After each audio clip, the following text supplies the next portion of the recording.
ফ্যানটা বন্ধ করুন।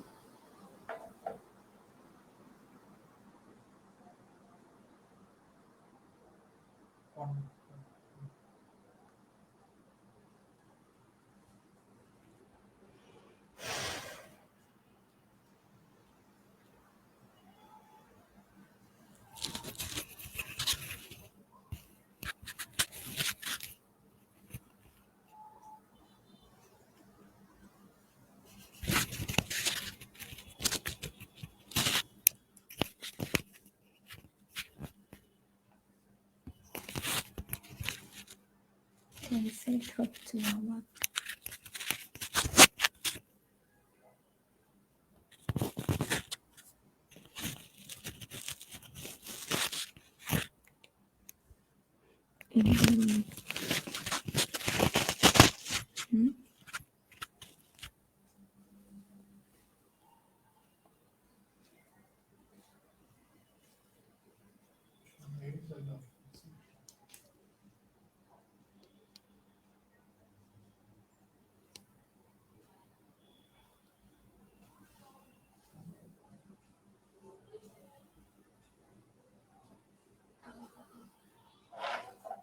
সুপ্রিয় শিক্ষার্থীরা, তোমরা কি আমাকে শুনতে পাচ্ছ? একটু কমেন্টে জানাও।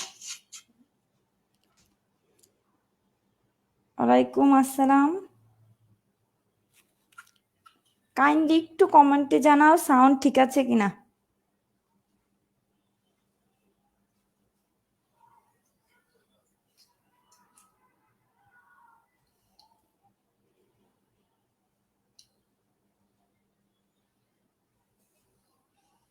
সাউন্ড ঠিক আছে কিনা একটু কাইন্ডলি কমেন্টে জানাও যে সাউন্ড শুনতে পাচ্ছ কিনা।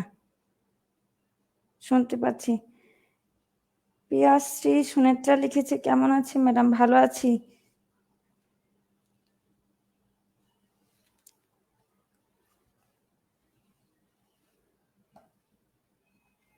সপ্তাহে কয়দিন? সপ্তাহে 3 দিন ক্লাস। আজ তো ছিল না শিডিউলে, ছিল তো আজকে শুক্রবার বৃহস্পতিবার ক্লাস ছিল তো শিডিউলে।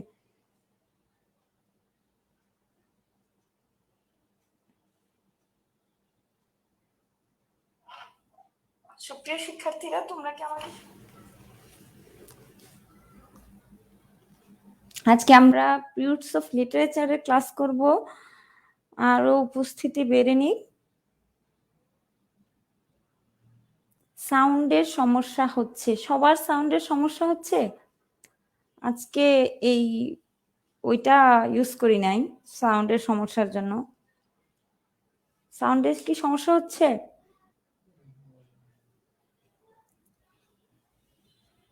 নয়েজ হওয়ার তো কথা না।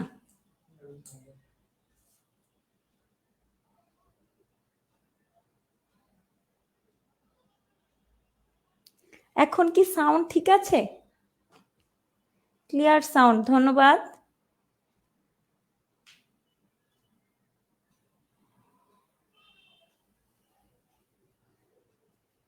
আরেকটু পর ক্লাস শুরু করে দেব।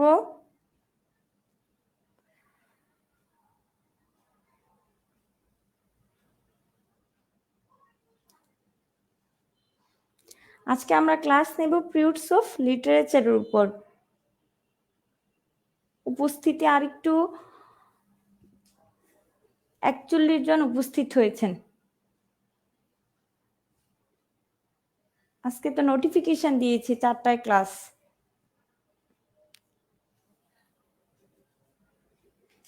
জিনিয়া হোসেন লিখেছেন, আসসালামু আলাইকুম। ওয়ালাইকুম আসসালাম।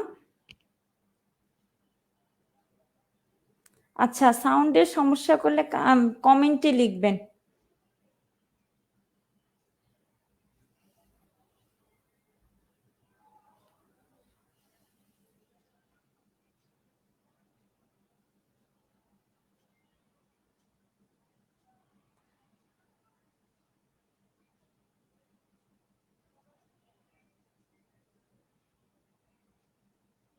আমাদের পরীক্ষা নিবেন, আগে পড়ানো শেষ হয়ে না পড়ানোর আগে আপনি পরীক্ষা কিভাবে নিব? অবশ্যই পরীক্ষা নিব।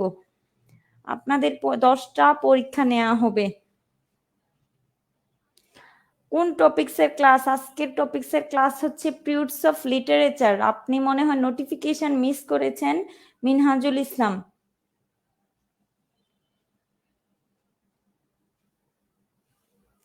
আচ্ছা, 4:05 বাজে, আমাদের আজকে ক্লাসে চলে যাচ্ছি।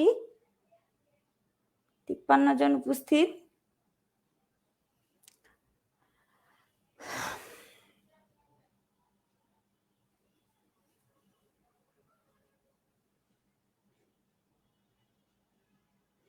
ক্লাস 3:30 অন্য ক্লাসের সময় তো এটা তো আমি দেইনি, এটা জাকির ভাই দিয়েছে 4টার সময়। এগুলো ভাই রিশিডিউল করে অন্য স্যারদের সাথে মিলিয়ে, তা আমি বলতে পারছি না যে সময় পরিবর্তন করা যাবে কিনা।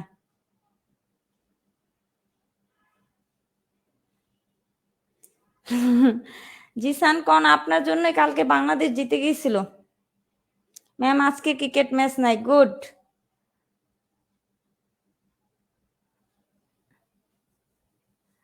আচ্ছা ঠিক আছে, আমরা এখন ক্লাস শুরু করে দেব। মজিদুল স্যারের ক্লাস হচ্ছে। আচ্ছা, এটা নিয়ে জাকির ভাইয়ের সাথে কথা বলে তারপর আমরা ক্লাসটা রিশিডিউল করব। 3:30 পড়াবেন বলছিলেন যে। 3:30 না, আমি 4টায় 3:30 থেকে 4টা বলা হয়েছিল। আচ্ছা, এটা নিয়ে কথা বলবো আজকে।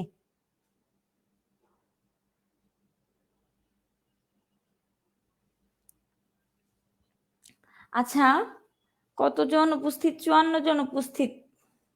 অনেকে কি আজকে নোটিফিকেশন পান নাই 4টার যে ক্লাস ছিল?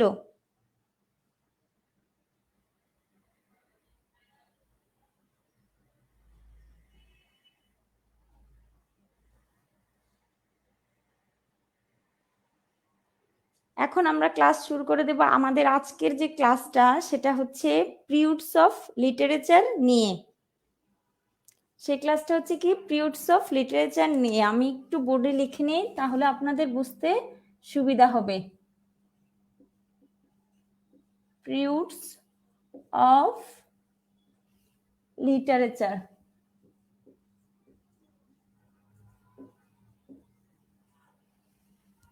ইংরেজি সাহিত্যে এই টপিকটা থেকে 1 নাম্বার কমন আসার খুব সম্ভাবনা। আজকের টপিকটা খুবই গুরুত্বপূর্ণ, কারণ এই টপিকটা থেকে আমাদের 1 নাম্বার কমন পেতে পারি। এই টপিকটা আমরা কিভাবে পড়বো? এই টপিকটা 2 ভাবে পড়া উচিত। মানে এই টপিকের আপনি 2টি জিনিস পড়বেন।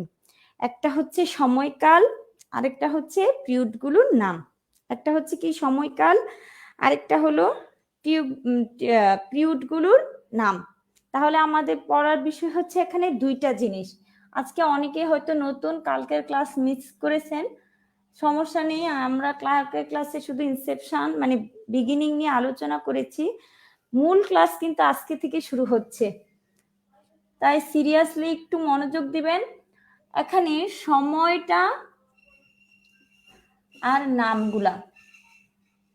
তাহলে পিরিয়ডস অফ লিটারেচারে আমরা পড়বো সময় এবং নামগুলো। এখান থেকে একটা প্রশ্ন বিভিন্ন সময়ে এসেছে, সর্বশেষ এসেছে আপনার 37তম বিসিএস এ রেস্টোরেশন পিরিয়ডটা কত সেটা বলেছে।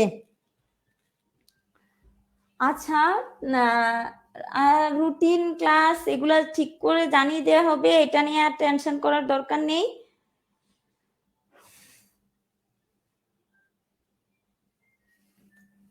এখন যেটা নিয়ে আমরা পড়ায় মনোযোগ দেই, আপনারা কাইন্ডলি এদিকে মনোযোগ দেন। রুটিন এটা ঠিক করে দেব, সমস্যা নেই, রিশাফল করা হবে রুটিন। আসুন আমরা এখন পড়া নিয়ে কথা বলি। পিরিয়ডস অফ লিটারেচার আমরা 2টা জিনিস পড়বো, একটা হচ্ছে সময়, আরেকটা হচ্ছে নামগুলো। এখানে আমাদের সিলেবাসটা শুরু হয়েছে এলিজাবেথান বা রেনেসা পিরিয়ড থেকে, কিন্তু এর আগেও 2টা পিরিয়ড আছে, একটা হচ্ছে ওল্ড ইংলিশ আর একটা হচ্ছে মিডল ইংলিশ। আমরা এই 2টা পিরিয়ড জানবো, কারণ ওল্ড ইংলিশ আর মিডল ইংলিশ পিরিয়ডের প্রয়োজনীয়তা কিন্তু ইংরেজি সাহিত্যে রয়েছে, অনেক সময় এখান থেকেও প্রশ্ন করতে পারে। তাহলে আমরা পিরিয়ড গুলো প্রথম শুরু করি কোনটা দিয়ে? ওল্ড ইংলিশ পিরিয়ড দিয়ে। ওল্ড ইংলিশ পিরিয়ড, কালকে এটা নিয়ে একটু আলোচনা করেছিলাম। এটার অন্য নাম হচ্ছে দ্য অ্যাংলো সেকশন পিরিয়ড। কালকের আলোচনায় বলেছিলাম সেকশন মানে হচ্ছে জার্মান একটি জাতির নাম। এই জাতিরা ইংরেজ জাতিকে গ্রাস করে সেখানে বসবাস শুরু করে, তারপরে কি হয় ওল্ড ইংলিশ পিরিয়ড সাহিত্যে, এজন্য সেখান থেকেই ধরা হয়। এই পিরিয়ডটা হচ্ছে 450 থেকে 1066। এখানে কোনো ভাগ নেই, ডাইরেক্ট। ঠিক আছে, ওল্ড ইংলিশ পিরিয়ড, দা অ্যাংলো সেকশন পিরিয়ড এটার অন্য নাম। এটা শুরু হয়েছে 450 থেকে 1066। ঠিক আছে, 450 থেকে 1066, এটার কোনো ক্লাসিফিকেশন নেই। মিডল ইংলিশ পিরিয়ড থেকে ক্লাসিফিকেশন মানে সাবসেকশন শুরু হবে। ওল্ড ইংলিশ পিরিয়ড আমি মুছে দিচ্ছি।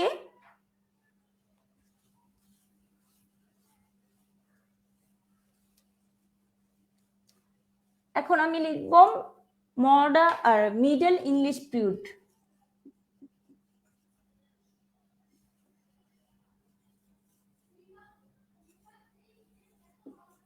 English period.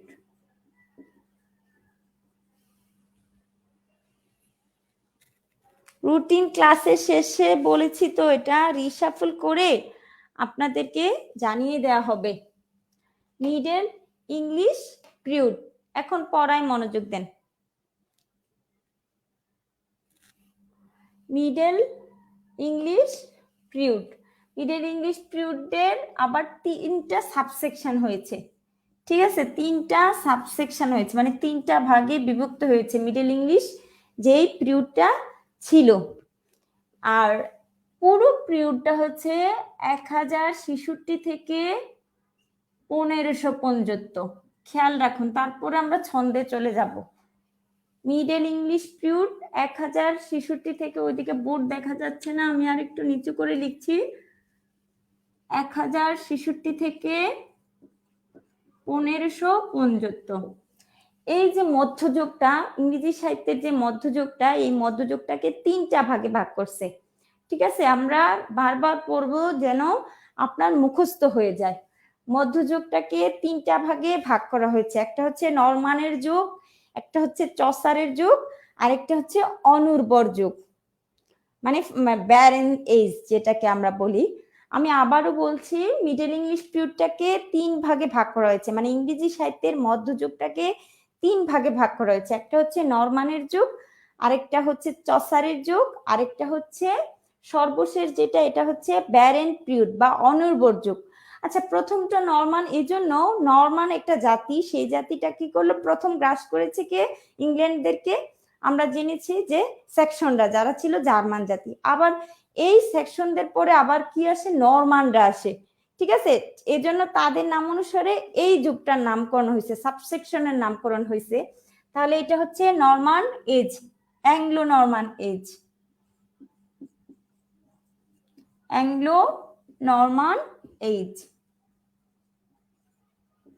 এই অ্যাংলো নরমান শুরু হয়েছে, বোর্ড দেখা যাচ্ছে কিনা, 1066 থেকে 1340। এই সালগুলো মাস্ট মনে রাখতে হবে। 1066 থেকে 1340 হচ্ছে Anglo Norman. Anglo Norman, Anglo Norman হচ্ছে 1066 থেকে 1340। তারপর হচ্ছে দ্য এজ অফ চসার, মানে চসারের যুগ। চসারকে জিওফ্রি চসার, এই লেখকের নামে পুরো এই যুগটার নামকরণ করা হয়েছে। মানে এই যে উনি একজন কবি, ঠিক আছে, 14 শতকের কবি, ওনাকে বলা হয় representative poet of 14th century. এই চসারের নাম অনুসারে এই যুগটার নামকরণ করা হয়েছে। চসারকে আমি কালকেও বলেছি, আবার আজকে রিপিট করছি, চসার হচ্ছে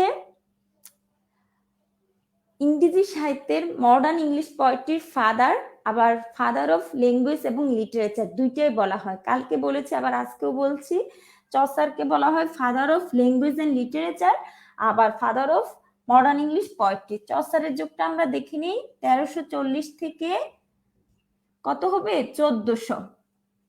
এগুলো কিন্তু মুখস্থ করতে হবে, ঠিক আছে? 1340 থেকে 1400। আমরা আবার বলি মিডল ইংলিশ পিরিয়ড তিনটা, একটা হচ্ছে নরমানরা এসেছিল কাদের পরে, ইয়েদের পরে আসছিল, স্যাক্সন জাতির পরে। প্রথম হচ্ছে নরমান, তারপর হচ্ছে চসার, তারপর হচ্ছে অনুর্বর যুগ। মনে রাখেন এভাবে, নরমান, চসার, অনুর্বর, নরমান, চসার, তারপর হচ্ছে অনুর্বর। অনুর্বর মানে হচ্ছে বাংলা সাহিত্য যেমন একটা যুগ ছিল, কিছু ছিল না ওই যুগটাতে, সেম ইংরেজি সাহিত্য একটা যুগ আছে, এই যুগে কোনো কিছুই হয়নি, মানে কোনো সাহিত্যকর্মই হয়নি। তাহলে এটা হচ্ছে ব্যারেন এজ, ঠিক আছে, মানে ইনফার্টাইল, এখানে কিছু হয় নাই, এটা 100 বছর ছিল, 1400 থেকে 1500। ক্লিয়ার?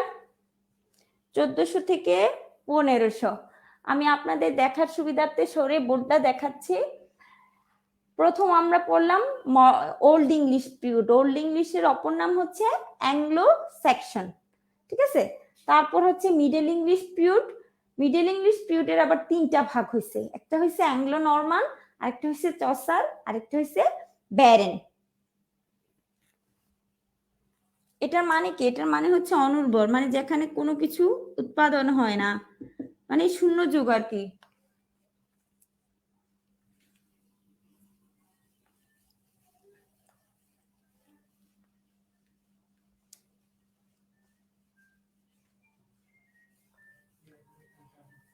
আগে যদি লিখে ফেলি তাহলে আপনাদের এতগুলো পিরিয়ড মনে থাকবে না, এজন্য আমি আগে একটা ছন্দ আকারে শিখাচ্ছি, তারপর আপনাদেরকে এগুলার আবার সালসহ আলোচনা করব। প্রথমে এদিকে একটা জিনিস লিখি, দেখুন, রেনেসা,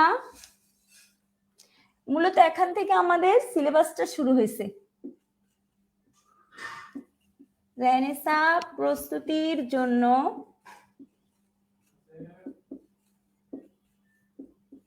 এলিজা ও জ্যাক কার দিয়ে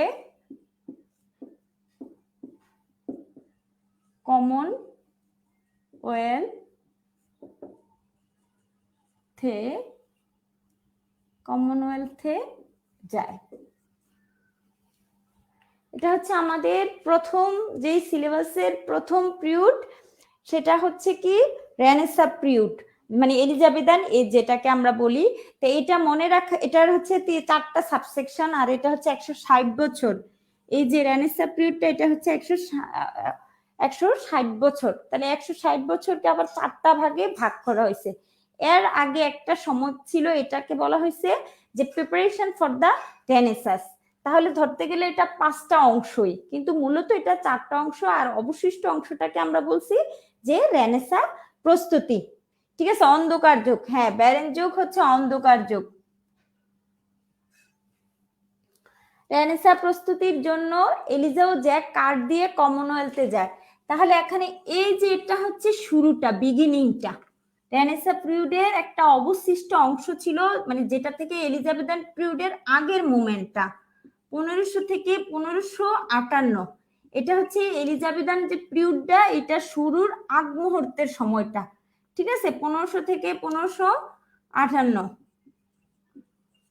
এটাকে বলে প্রিপারেশন ফর দ্য রেনেসাস। তাহলে রেনেসা প্রস্তুতির জন্য এলিজা ও জ্যাক কার দিয়ে কমনওয়েলথে যায়। এই ছন্দটা মনে রাখলে পরীক্ষায় জ্যাক আগে না এলিজা আগে, কার আগে না কমনওয়েলথ আগে, এগুলা নিয়ে আপনার কি হবে, কোনো পেস লাগবে না। আমি আবারও বলছি, আপনারা যেহেতু ইংরেজি সাহিত্যের স্টুডেন্ট না, এভাবে যদি শিখেন তাড়াতাড়ি শিখতে পারবেন। ছন্দটা কি? রেনেসা প্রস্তুতির জন্য এলিজা ও জ্যাক কার দিয়ে কমনওয়েলথে যায়। রেনেসা প্রস্তুতির জন্য এলিজা ও জ্যাক কার দিয়ে কমনওয়েলথে যায়। রেনেসা প্রস্তুতির জন্য এলিজা ও জ্যাক কার দিয়ে কমনওয়েলথে যায়। আচ্ছা, এলিজাবেথান পিরিয়ড শুরু হওয়ার আগে যেই সময়টা ছিল, সেটার নাম হচ্ছে preparation for the Renaissance.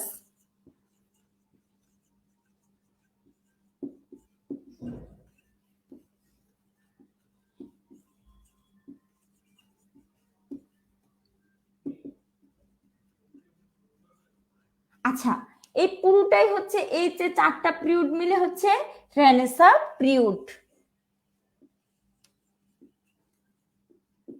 Renaissance শব্দটার মূল ওয়ার্ডটা উৎপত্তি হয়েছে ফ্রেঞ্চ ওয়ার্ড থেকে, আর এটা হচ্ছে একটা ইটালিয়ান শব্দ।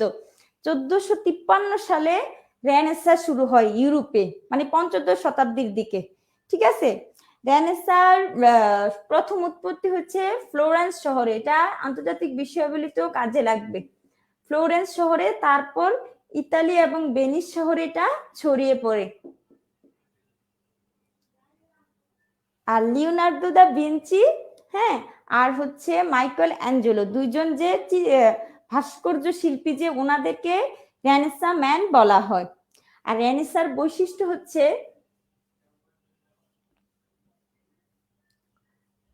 ইন্ডিভিজুয়ালিজম, মানে স্বাতন্ত্র্যবাদ। একটা মানুষ ইন্ডিভিজুয়াল ভাবে চিন্তা করবে, ফ্রি থিঙ্কিং, হিউম্যানিজম, ইনডোমিটেবল, মানে তার হচ্ছে অজানাকে জানার, অচেনাকে চিনার অদম্য স্পৃহা থাকবে, ফর নলেজ। এগুলো হচ্ছে রেনেসাঁর বৈশিষ্ট্য, এবং একজন রেনেসাঁ ম্যান যদি বলি, তার বৈশিষ্ট্য হচ্ছে এইগুলো, বা রেনেসাঁ যুগের বৈশিষ্ট্য হচ্ছে এইগুলো, ইন্ডিভিজুয়ালিজম, ফ্রি থিঙ্কিং, আর নিচের এইগুলো। আমি রেনেসাঁ যেহেতু যুগের কথা বলছি, তাই রেনেসাঁ জিনিসটা একটু আলোচনা করে নিছি।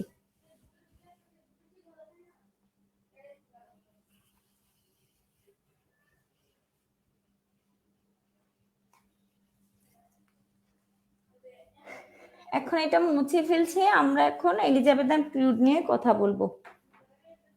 রেনেসাঁ প্রস্তুতির জন্য প্রিপারেশন ফর দ্য রেনেসাঁ শেষ, এখন শুরু হয়েছে সাবসেকশন গুলো। এলিজা মানে হচ্ছে এলিজাবেথান পিরিয়ড, এলিজাবেথান পিরিয়ড, ঠিক আছে। এলিজাবেথান, এটা কুইন এলিজাবেথ ওয়ানের নাম অনুসারে এই পিরিয়ডটার নামকরণ করা হয়েছে, ঠিক আছে। রানী এলিজাবেথ একের নাম অনুসারে এই পিরিয়ডটার নামকরণ করা হয়েছে। এটা হচ্ছে এই পিরিয়ডটা হচ্ছে second half of the 16th century, ঠিক আছে। দ্যাট মিনস যদি প্রশ্ন আসে পরীক্ষায় যে 16th সেঞ্চুরি কোন এজ, এলিজাবেথান পিরিয়ড এজ। এই পিরিয়ডের অন্য নাম হচ্ছে golden age of drama or literature. কালকের সাথে আজকের পড়ার কিছু কিছু মিল থাকবে, কিন্তু অন্য যে ক্লাসগুলোতে কোনো মিল পাবেন না এক পড়ার সাথে আরেক পড়ার। হ্যাঁ, এলিজাবেথানের হচ্ছে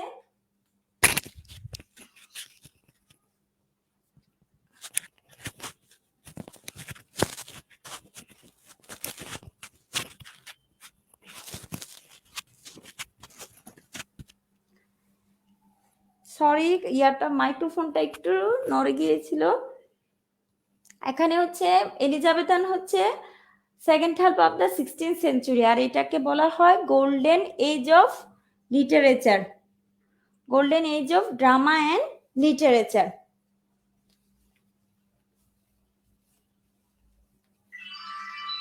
এটার সময়কালটা শুরু হয়েছে কোথা থেকে, এদিকে 1558, তাহলে এখানে হচ্ছে 1558 থেকে 1603, 1558 থেকে 1603 হচ্ছে এলিজাবেথান পিরিয়ড। তারপর হচ্ছে জ্যাক মানে হচ্ছে জ্যাকোবিয়ান,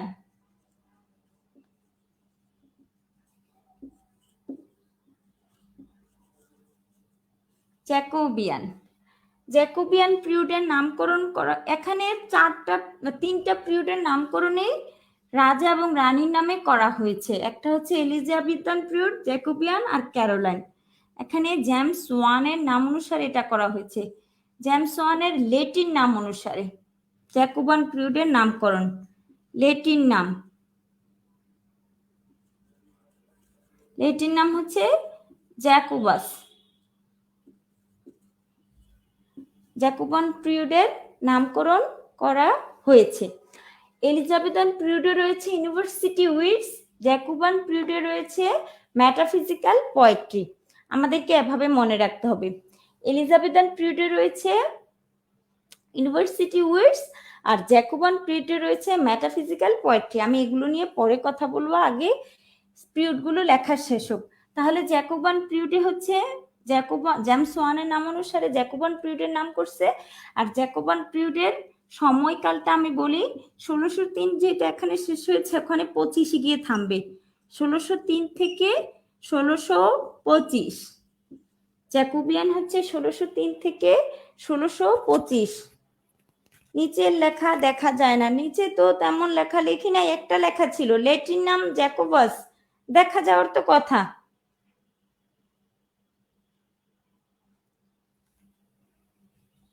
ল্যাটিন নাম জ্যাকোবাস, আমার তো এখানে দেখছি মোবাইলে তো দেখা যাচ্ছে জ্যাকোবাস।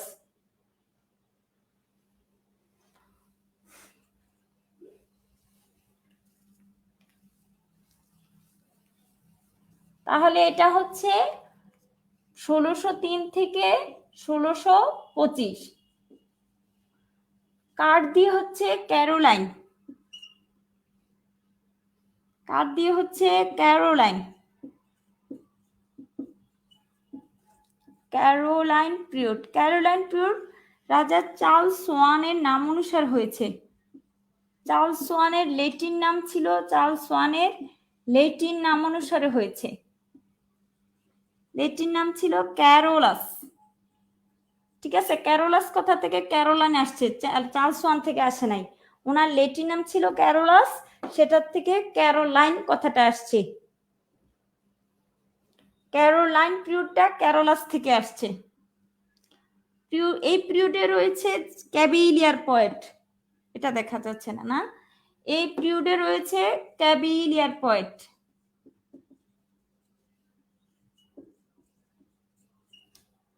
ক্যাবিলিয়ার পোয়েটস।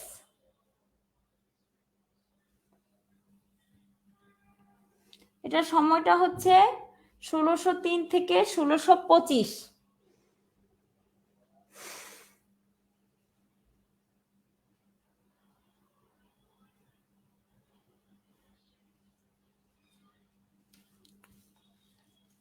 এখন ক্যারোলাইনের পরে হচ্ছে কমনওয়েলথ।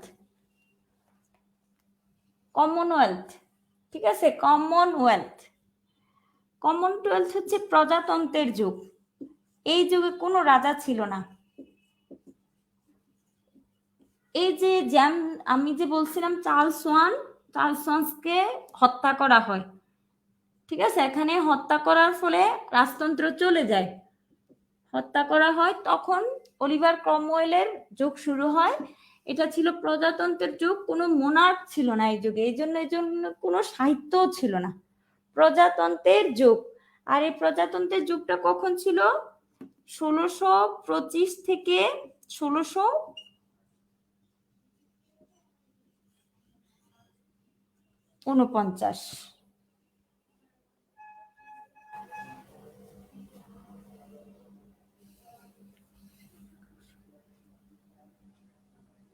সরি, ক্যারোলাইন পিরিয়ড ছিল 1625 থেকে 1649। ক্যারোলাইনেরটা লিখি নাই। 1625 থেকে 1649, 1625 থেকে 1649 হচ্ছে ক্যারোলাইন পিরিয়ড। আর কমনওয়েলথ হচ্ছে 1649 থেকে 1660। এই যে 4টা পিরিয়ড।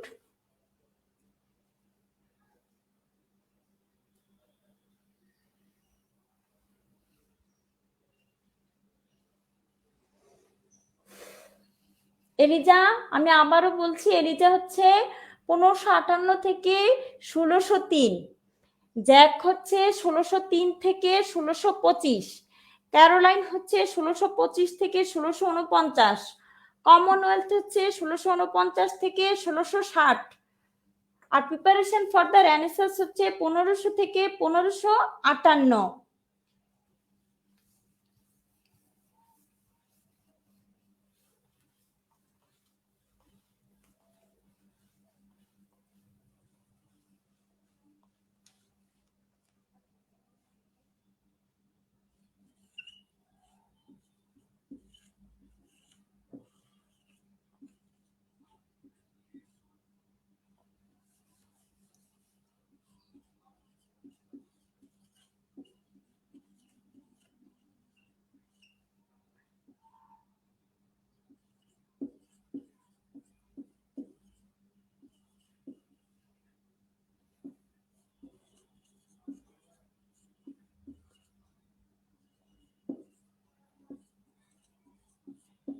এখন আপনারা বলবেন কোনটা কি। আমি প্রথম জিজ্ঞেস করতেছি 1558 থেকে 1603 কি পিরিয়ড?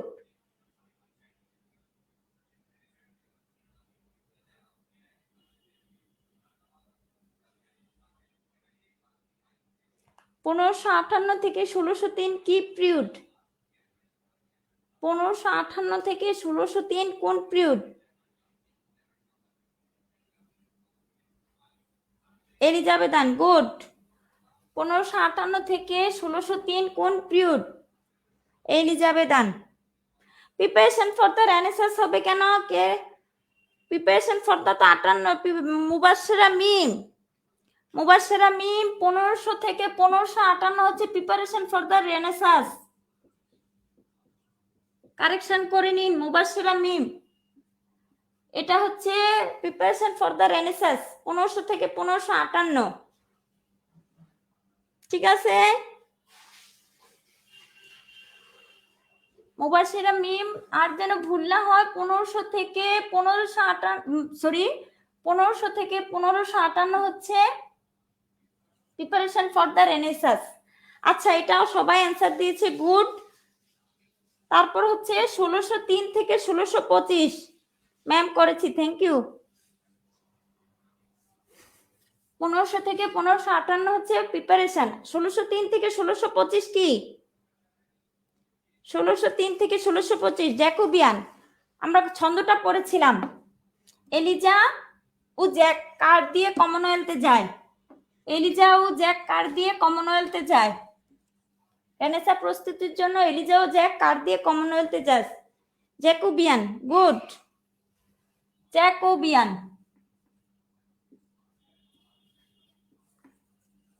জ্যাকোবিয়ান। এলিজা ও জ্যাক দিলে মনে থাকবে, এলিজা ও জ্যাক বলেছিলাম। তারপর 1625 থেকে 1649, তারপরেরটা কি? 1625 থেকে 1649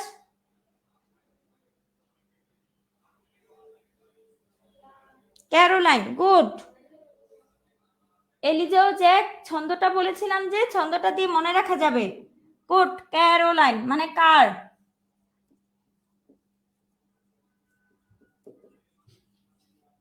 এলিজা ও জ্যাক মানে হচ্ছে এলিজাবেথান আর জ্যাকোবিয়ান, গুড। সবাই আনসার দিচ্ছে, ইসমাইল আহমেদ ক্যারোলিয়ান, রূপক রেড আইস ক্যারোলিয়ান, থ্যাংক ইউ। 1625। তারপর হচ্ছে 1649 থেকে 1660 কি? লাস্টেরটা কি?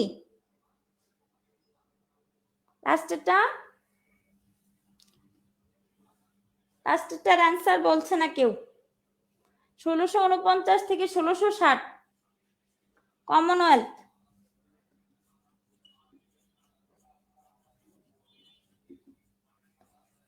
রেনেসাঁ প্রস্তুতির জন্য এলিজা ও জ্যাক কার দিয়ে কমনওয়েলথে যায়? শেষ। এভাবে রেনেসাঁ পিরিয়ড মনে রাখবো। রেনেসাঁ প্রস্তুতির জন্য এলিজা ও জ্যাক কার দিয়ে কমনওয়েলথে যায়। এটা তুলনামূলক সহজ। রেস্টোরেশন পিরিয়ডের এই অংশটা ভেজাল হয়। আচ্ছা, সবাই খুব ভালো আনসার করছো, ধন্যবাদ। আমরা এখন চলে যাব new classical age.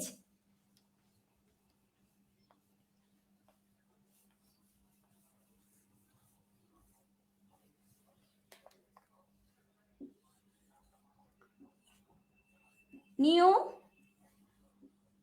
Classical age, এটার ছন্দটা লিখে নেই। নিউ ক্লাসিক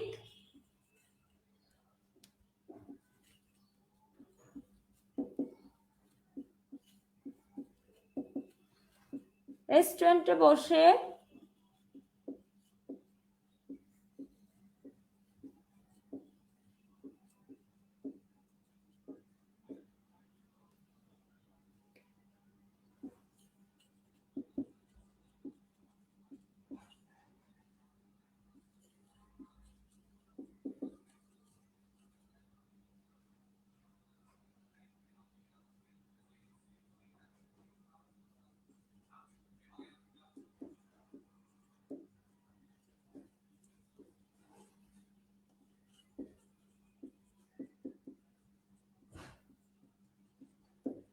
আচ্ছা ধরো একটা রেস্টুরেন্ট আছে, এই রেস্টুরেন্টের নাম হচ্ছে নিউ ক্লাসিক, ঠিক আছে? একটা রেস্টুরেন্ট আছে, এটার নাম হচ্ছে নিউ ক্লাসিক। তাহলে এই নিউ ক্লাসিক রেস্টুরেন্টে কে গেছে? অগাস্টিন পোপ একটা ছেলে, সে গেছে আর তার সেন্সিবল বন্ধুকে নিয়ে গেছে, জনসনকে নিয়ে গেছে, তার সেন্সিবল বন্ধু জনসনকে নিয়ে সে স্যুপ খেয়েছে। এখানে হচ্ছে আমাদের তিনটা অংশ, নিউ ক্লাসিক্যাল এজে আছে তিনটা অংশ, এই তিনটা অংশ মনে রাখার জন্য আমরা এটা এই ছন্দটা বের করছি, ঠিক আছে? নিউ ক্লাসিক্যাল এজে আছে তিনটা অংশ, তাহলে নিউ ক্লাসিক রেস্টুরেন্টে গিয়ে অগাস্টান পোপ তার সেন্সিবল বন্ধুকে নিয়ে স্যুপ খাইছে, এটা মনে রাখবা, ঠিক আছে? তাহলে নিউ ক্লাসিকে প্রথম থেকে আসি।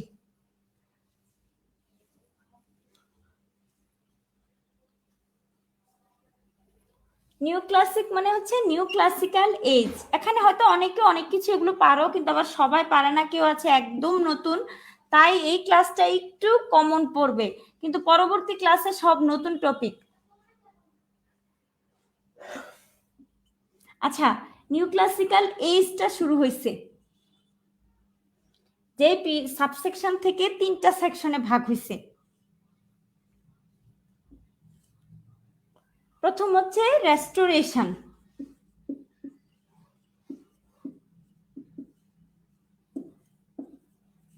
এই যে রেস্টুরেন্ট থেকে রেস্টোরেশন লিখছি, তারপর অগাস্টান থেকে লিখবো অগাস্টান এজ, অগাস্টান এজ। লাস্টেরটা হচ্ছে age of sensibility, age of sensibility, sensibility.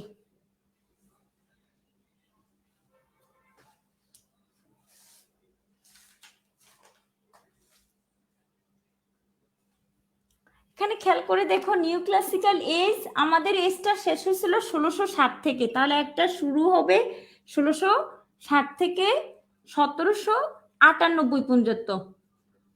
তাহলে নিউ ক্লাসিক্যাল এজের ব্যক্তি হচ্ছে 1660 থেকে 1798। এই একটু অংশ আবার তিনটা অংশে ভাগ হয়েছে, এই যে একটু পিরিয়ডটা আবার আমরা তিনটা অংশে ভাগ করছি, একটা হচ্ছে রেস্টোরেশন, আরেকটা হচ্ছে অগাস্টান, আরেকটা হচ্ছে এজ অফ সেন্সিবিলিটি। খেয়াল করে দেখো, আমরা ক্যারোলাইন এজে চার্লস সোয়ানের কথা বলেছিলাম, ঠিক আছে? চার্লস সোয়ান এর ক্যারোলাস নাম অনুসারে ক্যারোলাইন পিরিয়ড হয়েছিল। এই চার্লস সোয়ানকে কিন্তু আবার হত্যা করা হয়েছে, হত্যা করার পর তার ছেলে ফ্রান্সে চলে যায়, ফ্রান্স থেকে তাকে আনা হয় এবং যে রাজত্ব যে রিস্টোর করা হয়, এই জন্য নাম হয়েছে রেস্টোরেশন এজ। তখন ক্ষমতায় ছিল কে? Charles two. রেস্টোরেশন এজে ক্ষমতায় ছিল চার্লস টু, চার্লস ওয়ানের ছেলে, সে হচ্ছে চার্লস টু, ঠিক আছে? চার্লস টু এর এটা পরীক্ষায় আসছিল আমাদের, রেস্টোরেশন এজ 37তম বিসিএস এ।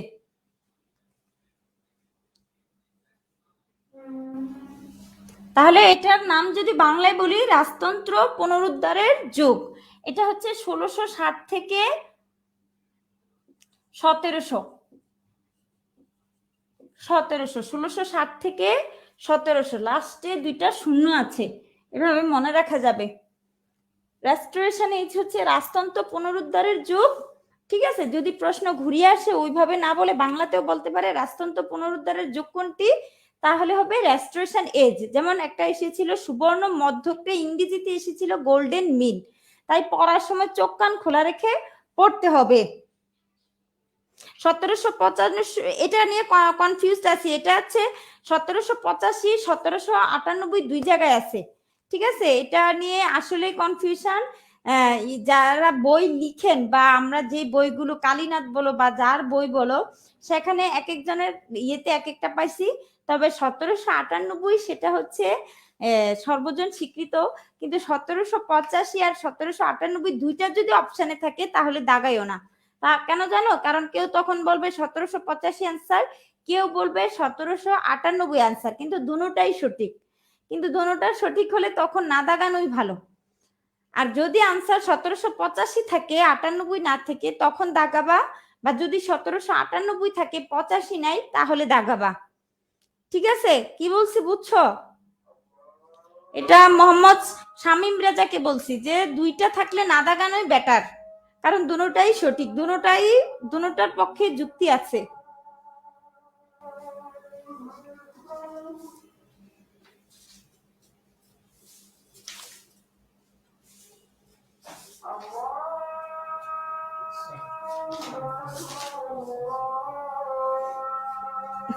আমরা যে বইটা পড়ে থাকি Mofizar Rahman ABC of English literature, সেটাতে কিন্তু 1785 আছে, ঠিক আছে। আবার সেই বই অনুসারে বাজারে কিছু বই যেমন শরীফ স্যারের বইও কিন্তু 85 দিয়েছে, ঠিক আছে।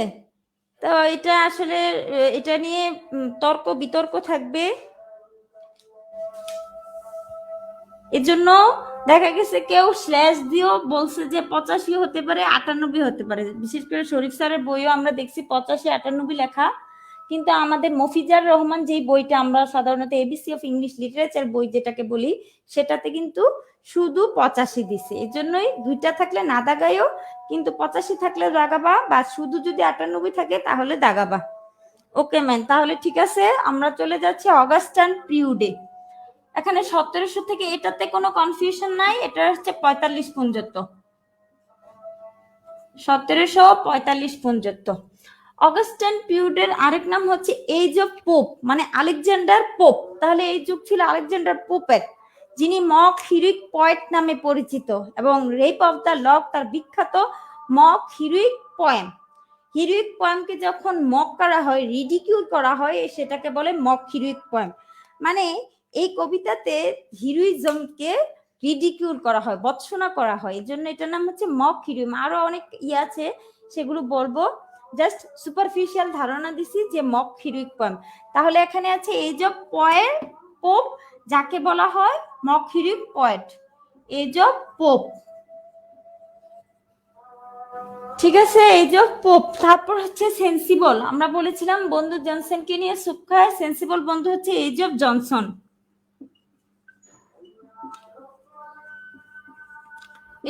এটার সালটা কত? 1745 থেকে 1785, মতান্তরে 1798, দুইটাই হবে, ঠিক আছে।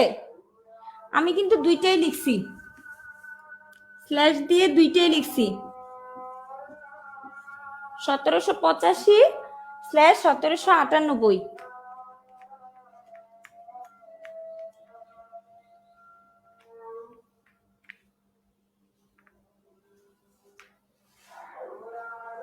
আশা করি তোমরা এই অংশটা বুঝেছো। এখন আমি জাস্ট কুইক একটা টেস্ট নেব, তোমাদেরকে জিজ্ঞেস করব।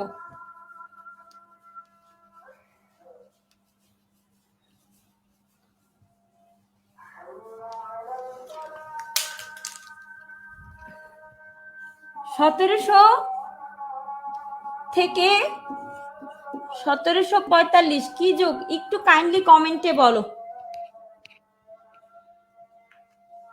1700 থেকে 1745 কি যুগ?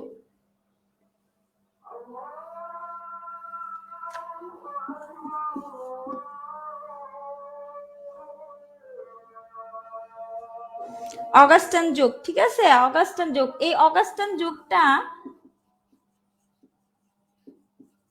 রাজা,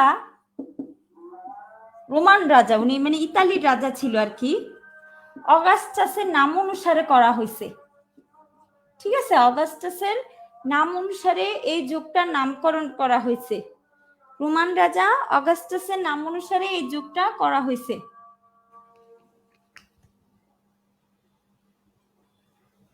এত রেসপন্স কম কেন? রেস্টোরেশন আবার তাওহিদ ইবা কেন বললো?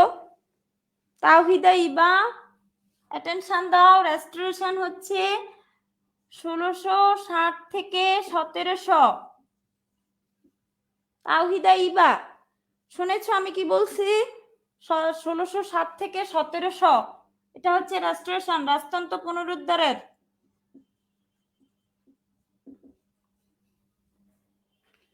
ঠিক আছে,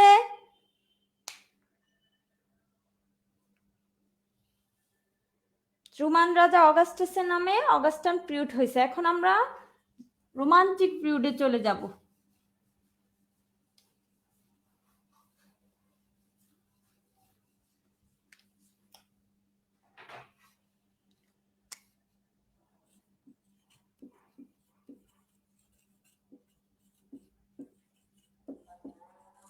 রোমান্টিক প্রকৃতিতে ভিক্টোরিয়া মডার্ন এজে যায়।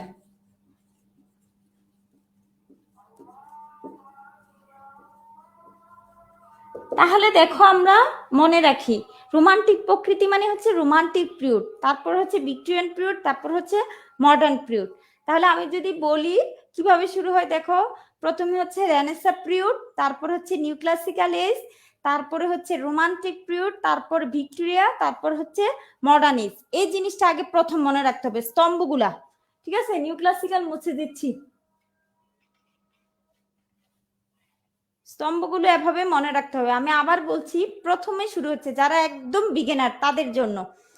প্রথমে হচ্ছে রেনেসাঁ পিরিয়ড, রেনেসাঁ পিরিয়ডের পর নিউ ক্লাসিক্যাল, নিউ ক্লাসিক্যালের পর রোমান্টিক পিরিয়ড, রোমান্টিক পিরিয়ডের পর ভিক্টোরিয়া পিরিয়ড, ভিক্টোরিয়ান পিরিয়ডের পর মডার্ন এজ। ঠিক আছে, সেন্সিবিলিটি, এজ অফ সেন্সিবিলিটি। হ্যাঁ, এজ অফ সেন্সিবিলিটি হচ্ছে স্যামুয়েল জনসন, জনসন পিরিয়ড, যেটা লাস্টের পিরিয়ডটা 1745 থেকে 1798 বা 85, যেটা এটা হচ্ছে age of sensibility. Tarek Rahman. আচ্ছা, রোমান্টিক পিরিয়ডের কথাটা বলি। রোমান্টিক পিরিয়ডের শুরুর আগে একদম ফ্রেঞ্চ, মানে রোমান্টিক পিরিয়ডে ফ্রেঞ্চ রেভলিউশনের প্রভাব রয়েছে। আর উইলিয়াম ওয়ার্ডসওয়ার্থ এবং স্যামুয়েল টেলর তখন কি করলেন, লিরিক্যাল ব্যালেডস প্রকাশ করলেন, লিরিক্যাল ব্যালেডস প্রকাশ করলেন।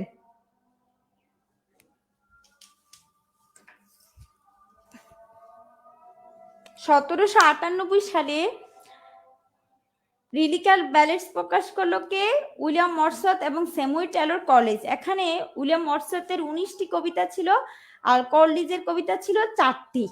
এটা নিয়ে প্রকাশ করেন। উইলিয়াম ওয়ার্ডসওয়ার্থ কবিতার সংজ্ঞা দিয়েছিলেন, এটার ভিতরে এটা একটা বিখ্যাত সংজ্ঞা, poetry is the spontaneous overflow of emotion. ঠিক আছে, যে স্বতঃস্ফূর্ত আবেগের যে স্বতঃস্ফূর্ত স্ফুরণ হচ্ছে কবিতা। আর সেটা কোথা থেকে এসেছে, সেটা এসেছে, এটাও বলেছেন যে সেটা আমাদের মেমোরি রিকালেকশন থেকে এসেছে। তাহলে এটা কোটেশন আসার সম্ভাবনা রয়েছে। সেটা হলো কি, poetry is the spontaneous overflow of emotion. এটা কে বলছে, উইলিয়াম ওয়ার্ডসওয়ার্থ বলছে। লিরিক্যাল ব্যালেড যখন লিখলো তখন একটা নতুন করে ইংরেজি যে কবিতা, এই কবিতার ট্রেন্ড তৈরি হয়েছে। তো ট্রেন্ডগুলো কিরকম, যে এই কবিতাগুলো হবে সফট। সফট কেমন, এটা প্রকৃতি নিয়ে কথা বলবে, সৌন্দর্য নিয়ে কথা বলবে, এটা কথা বলবে সাধারণ মানুষকে নিয়ে, জনগণকে নিয়ে। তোমাদের মনে রাখতে হবে নিউ ক্লাসিক্যাল এজ ছিল উঁচুতলার মানুষের সাহিত্য। ঠিক আছে, গুরু গম্ভীর আর উঁচুতলার মানুষকে নিয়েই সবকিছু ডিল করা হইতো। যার কারণে এই যে নিউ ক্লাসিক্যাল এজটা, এটা মোটামুটি তুলনামূলক একটা কি ছিল, এই এজটা ছিল, সাহিত্যগুলো ছিল কেমন, স্যাটায়ার টাইপ। তারপর ছিল মানুষকে রিডিকিউল করা হতো, উচ্চতলা মানুষের অ্যাবসার্ডিটি স্নোবারে তুলে ধরা হতো। সেখান থেকে রোমান্টিক পিরিয়ডটা চলে আসলো। কারণ দেখো, ফ্রেঞ্চ রেভলিউশনের সময় কি করলো, বিদ্রোহ করা হলো, রাজার বিরুদ্ধে বিদ্রোহ করে সাধারণ মানুষ ক্ষমতা নিয়ে আসলো। সেই জন্য এটার একটা প্রভাব কিন্তু লিটারেচারও রয়েছে। সেজন্য কি বলছে, তা কোটেশন প্লিজ, কোটেশনটা হচ্ছে, আমি এটা লিখবো পরে, সমস্যা নেই। Poetry is the spontaneous overflow of emotion, এতটুকুই মনে রাখো, এটা অনেক বড় কোটেশন, ক্লাস শেষে লিখে দেব। Poetry is the spontaneous overflow of emotion, এটা দিয়ে মূলত তিনি কবিতার যে সংজ্ঞাটা সেটা নির্ধারণ করেছে। মানে তোমার যখন আবেগ একদম উতলে পড়বে তখন তোমার কাব্যের লাইন বের হবে তোমার ভেতর থেকে। এই জন্যই বলছে যে কবিতা মানে হচ্ছে কি, ওভারফ্লো অফ ইমোশন, মানে আবেগের স্বতঃস্ফুরণ। যে তোমার ভেতর থেকে যখন আবেগটা খুব কাজ করবে তখন কি হবে, কবিতা তৈরি হবে। আচ্ছা, কোটেশন লিখবো, সমস্যা নেই। এটা তো যেটা নিয়ে কথা বলছিলাম আমরা, সেটা হচ্ছে রোমান্টিক পিরিয়ডের ফ্রেঞ্চ রেভলিউশনের অনেক প্রভাব রয়েছে। আর আমরা জানি যে ফ্রেঞ্চ রেভলিউশনের একটা 3টা বিখ্যাত মটো ছিল, এটা ছিল কি, স্বাধীনতা, সাম্য, ভ্রাতৃত্ব। ঠিক আছে, আর এখানে রুশু, যিনি ফরাসি লেখক ছিলেন, ওনার কিন্তু ফ্রেঞ্চ রেভলিউশনে অনেক প্রভাব রয়েছে। উনি অনেক লেখনী লিখেছিলেন, বলতে আরো অনেক লেখনী লিখেছিলেন। এগুলো আমরা রোমান্টিক পিরিয়ডে কোটেশন পড়বো, কি ধরনের কোটেশন তারা, মানে কোটেশন লিখেন বা তাদের কাজ কি ছিল, বিখ্যাত এই কোটেশন গুলো শিখে নিব। এবার আসো আমরা রোমান্টিক পিরিয়ডের সময়কালটা জেনে নিই। এটা হচ্ছে 34 বছর। ঠিক আছে, হিসাব করো, 1798 থেকে 1832 রোমান্টিক পিরিয়ড, 34 বছর। আমরা জানি যে রোমান্টিক পিরিয়ডে কলিজ, ওয়ার্ডসওয়ার্থ, কিস, শেলি খুব বিখ্যাত ছিলেন। তাদের পড়াটা পর্ব। এর ভিতরে কিস সবচেয়ে কম বছর বেঁচে ছিল, মাত্র 26 বছর। টিউবারকুলোসিসে মারা যায় কিস। আর কে পানিতে ডুবে মারা যায়? শেলি পানিতে ডুবে মারা যায়। শেলির পকেটে সবসময় কিটসের কবিতা ছিল। শেলি অনেক পছন্দ করতো কিটসকে, এজন্য তার পকেটে সবসময় কিটসের কবিতা পাওয়া যেত। তো আমরা রোমান্টিক পিরিয়ড জানি 1798 থেকে 1832। এটা যদি বলে পরীক্ষায়, এটা খেয়াল করে দেখবো, এটা হচ্ছে আর্লি 18th সেঞ্চুরি। ঠিক আছে, আর্লি 18th সেঞ্চুরি, সরি 18 না 19th সেঞ্চুরি হবে, যেহেতু 1832 আছে।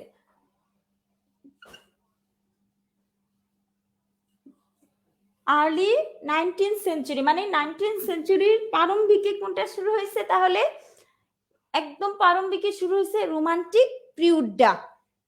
ঠিক আছে, একদম প্রারম্ভিকে শুরু হয়েছে পোয়েট্রি হ্যাঁ এটাই, পোয়েট অফ স্পন্টেনিয়াস না, poetry is the spontaneous overflow of emotion, powerful feelings বা ইমোশন যেটাই বলো।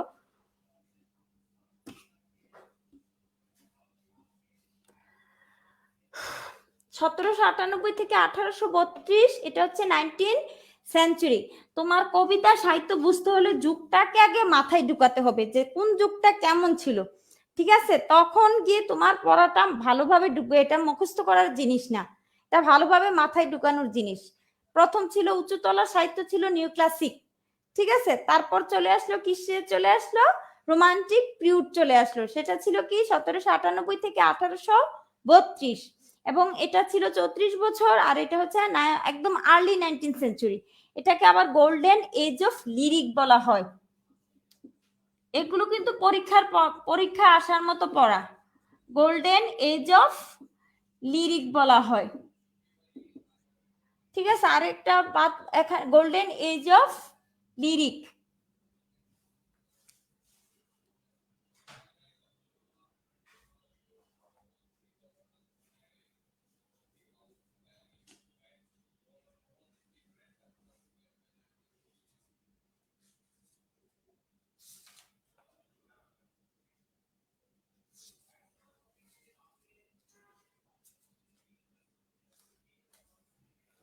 খেয়াল করে দেখো, নিউ ক্লাসিক্যাল এজের স্লোগান ছিল, এটা বাদ পড়েছে নিউ ক্লাসিক্যাল এজের স্লোগানটা। আমি একদম যেইগুলো সব গুরুত্বপূর্ণ সেগুলো নিয়ে আলোচনা করছি। তোমরা যখন পরীক্ষা দিবে অন্য কোনো অনলাইন অফলাইনে, দেখবা যে ম্যামের কথাগুলোই আসছে। আর্ট ফর হিউম্যানিটি, এটা ছিল আর্ট ফর হিউম্যানিটি সেক। ঠিক আছে, আর্ট ফর হিউম্যানিটি সেক। আর এটা হচ্ছে নিউ ক্লাসিক্যাল এজের স্লোগান। আর রোমান্টিক পিরিয়ডের স্লোগান হচ্ছে আর্ট ফর আর্ট সেক। ঠিক আছে,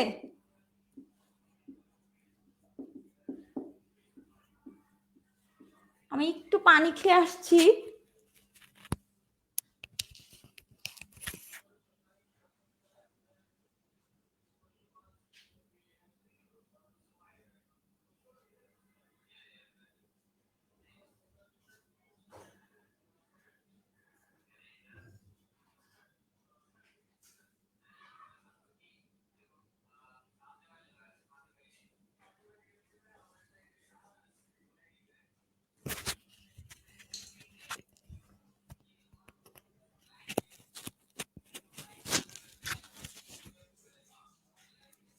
আর্ট ফর হিউম্যানিটি সেক, এই যে এদিকে লিখে দিচ্ছি,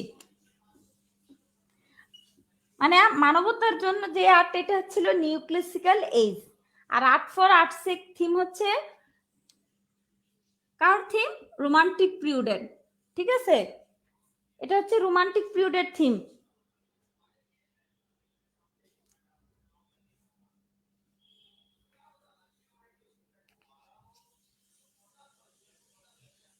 লেকচার নং এটা 2।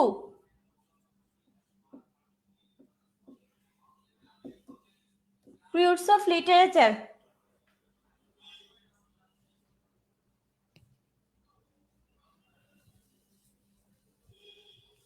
এখন আমরা চলে যাব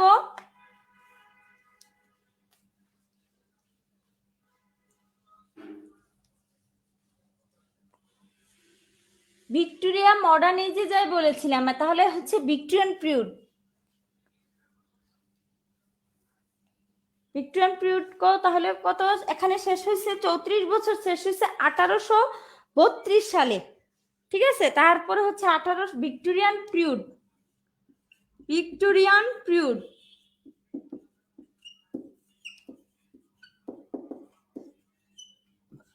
1832 থেকে 1901।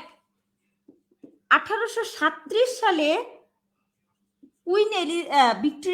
কুইন ভিক্টোরিয়া ইংল্যান্ডের ক্ষমতায় বসে, কিন্তু আমাদের যুগটা শুরু হয়েছে 1832 সালে। ঠিক আছে, রানী ভিক্টোরিয়া ক্ষমতায় বসে।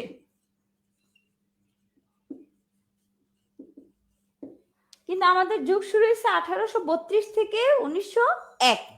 এই যুগটার আবার দুইটা সেকশন আছে।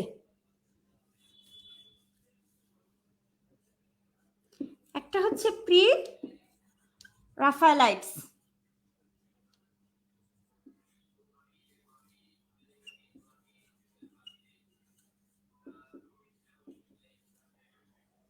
আরেকটা হচ্ছে অ্যাস্থেটিজম।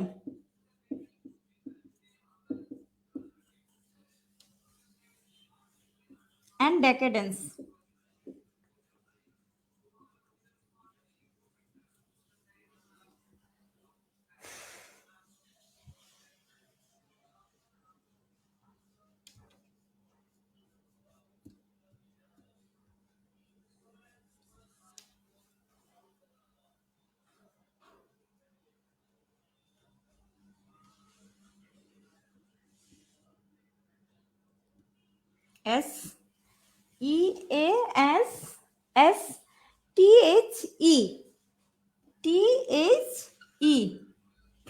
Aestheticism, aestheticism and decadence.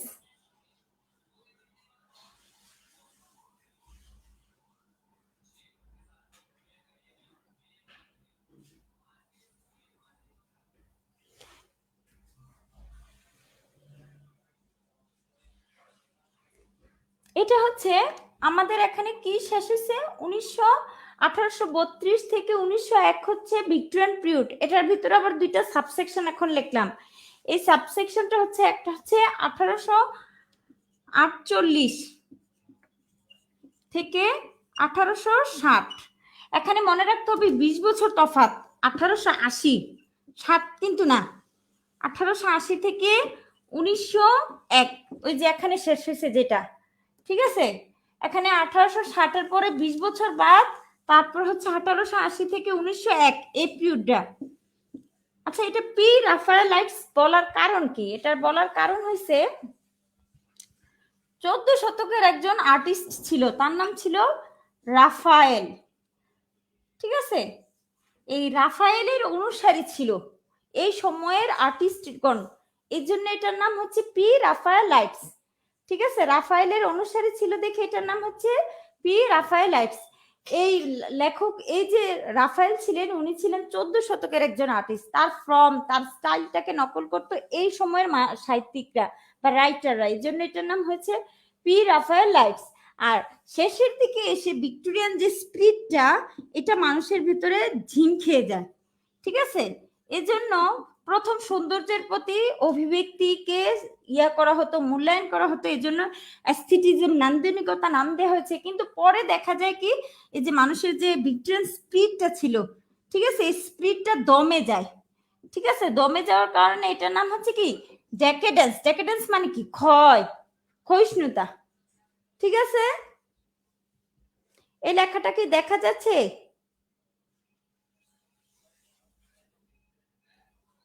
Victorian spirit লেখাটা দেখা যায় নাই, ভিক্টোরিয়ান স্পিরিট এই অংশটাতে।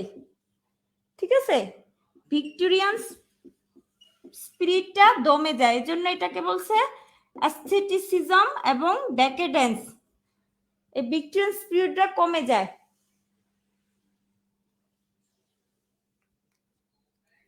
নিচের লাইন তো পরে আবার লিখলাম, ভিক্টোরিয়ান স্পিরিট এখন লিখছি, দেখা যাওয়ার কথা। স্পিরিট দেখা যাচ্ছে?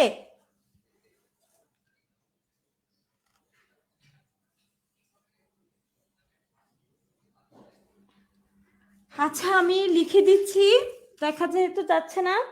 এটা হচ্ছে ভিক্টোরিয়ান স্পিরিট। ভিক্টোরিয়ান স্পিরিটটা কি হয়েছে, ক্ষয়প্রাপ্তি হয়েছে, এই জন্য এটাকে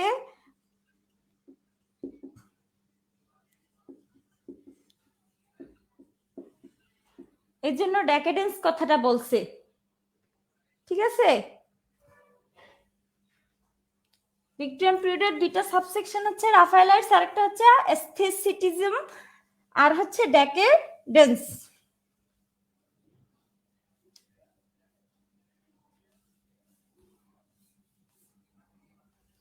দ্বিতীয় বিশ্বযুদ্ধের আগেরটাকে বলা হয় মডার্ন এজ, দ্বিতীয় বিশ্বযুদ্ধের পরের অংশটাকে বলা হয় পোস্ট মডার্ন এজ।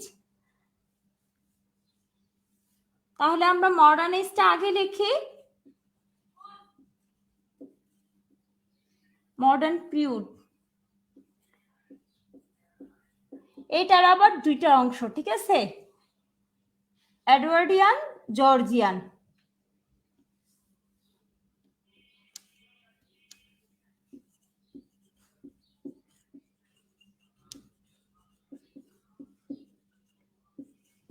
অনেক পড়া বাদ আছে, 5টা বাজে গেছে। দ্বিতীয় বিশ্বযুদ্ধের আগে এডওয়ার্ড জর্জ মডার্ন এজে যায়, ঠিক আছে, জর্জ মডার্ন এজে যায়। দ্বিতীয় বিশ্বযুদ্ধের আগের হচ্ছে মডার্ন পিরিয়ড, দ্বিতীয় বিশ্বযুদ্ধের পরে হচ্ছে, হ্যাঁ কেন 20 বছর গ্যাপ সেটা তো আমি বলতে পারবো না, হয়তো সেই সময় তেমন কোনো গুরুত্বপূর্ণ কিছু ছিল না সেজন্য গ্যাপ রেখেছে, মানে লক্ষ্য করার মতন কোনো পিরিয়ড বা সার্টেন ক্যারেক্টারিস্টিক ছিল না দেখে এই 20 বছরের গ্যাপ ছিল। বোর্ডটা একটু দূরে না, আচ্ছা ল্যাপটপটা দূরে সরিয়ে দিচ্ছি।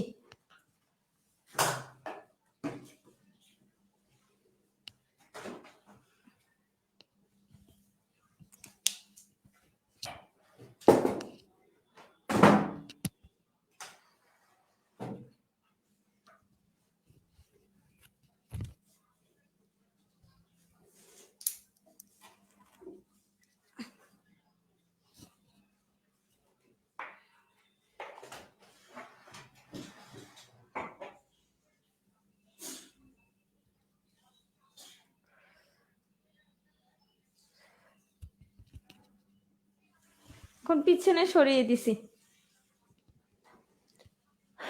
আচ্ছা দ্বিতীয় বিশ্বযুদ্ধ মডার্ন এজে, দেখেন আমরা ছন্দটা কি লিখছি, দ্বিতীয় বিশ্বযুদ্ধের আগে এডওয়ার্ড জর্জ মডার্ন এজে যায়, তাহলে এটা হচ্ছে এডওয়ার্ডিয়ান পিরিয়ড।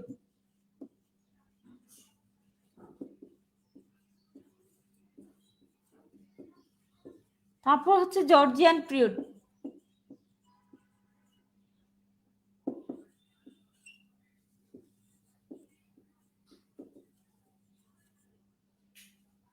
আচ্ছা এই পিরিয়ডটার সময়কাল হচ্ছে 1901 থেকে 10, এভাবে মনে রাখতে হবে, ঠিক আছে। আর এটা হচ্ছে 1910 থেকে 36, আবার অনেকে বলতেছে 1939।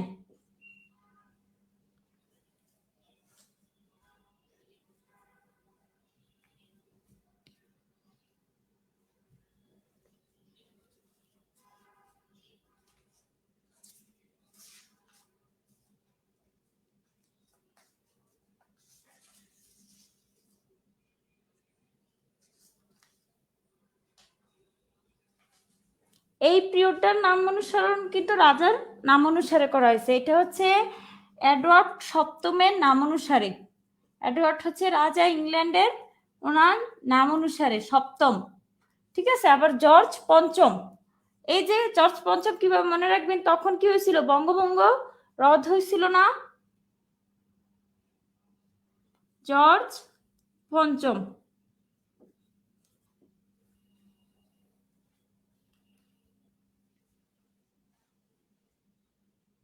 মডার্ন এজ ডিউরেশন, এই যে এখানেই তো দেখো 1901 থেকে 1936, মতান্তরে 39, এটা নিয়ে ও দুইটা বের করছে, ঠিক আছে।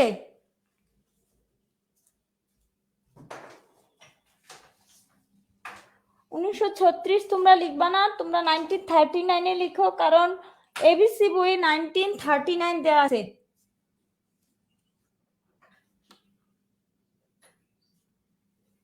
উনিশশো এক থেকে 1939, 1939।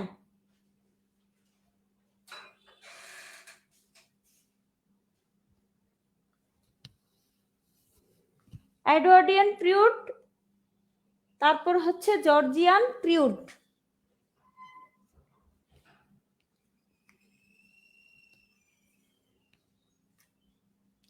এটা হচ্ছে যদি বলে মডার্ন পিরিয়ডটা কখন শুরু হয়েছে, তখন কিন্তু এটা লিখতে হবে, মডার্ন পিরিয়ড হয়েছে 20th সেঞ্চুরি, ঠিক আছে, 20th সেঞ্চুরি। ফার্স্ট হাফ হচ্ছে মডার্ন পিরিয়ড, আর সেকেন্ড হাফ হচ্ছে পোস্ট মডার্ন পিরিয়ড, ঠিক আছে। সেকেন্ড হাফ হচ্ছে পোস্ট মডার্ন পিরিয়ড। আর 19 শতকের সাহিত্য হচ্ছে ভিক্টোরিয়ান পিরিয়ড, এটা মনে রাখতে হবে। 19th সেঞ্চুরি পয়েন্ট হচ্ছে ভিক্টোরিয়া, 19th সেঞ্চুরি লিটারেচার হচ্ছে ভিক্টোরিয়ান লিটারেচার।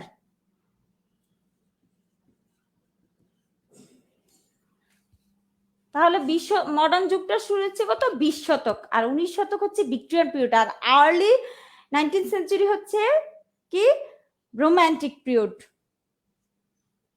ঠিক আছে। তাহলে এই মডার্ন পিরিয়ডটা হচ্ছে first half of the 20th century. এখন আমরা পোস্ট মডার্ন পিরিয়ডে চলে যাব, তারপর ইউনিভার্সিটি উইডস নিয়ে কথা বলবো।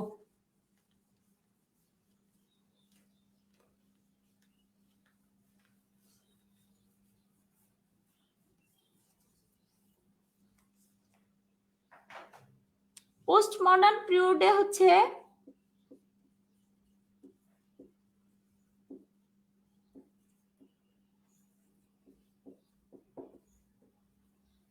নাইনটিন 39 থেকে বর্তমান পর্যন্ত, বর্তমানের যে সাহিত্যগুলো হচ্ছে এগুলো পোস্ট মডার্নে পড়ছে, ঠিক আছে।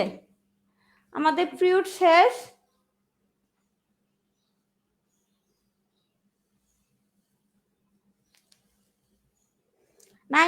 বলছে কি জর্জিয়ান পিরিয়ড যদি অপশনে 1936 বা 1939 থাকে, তাহলে কোনটা দিবেন? এই বললাম না, দুইটা অপশনে থাকলে না দেয়াই ভালো।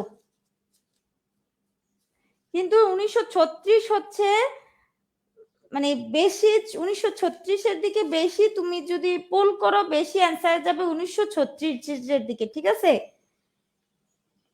আশা করি 1939 থাকবে না, 1936-এ থাকবে।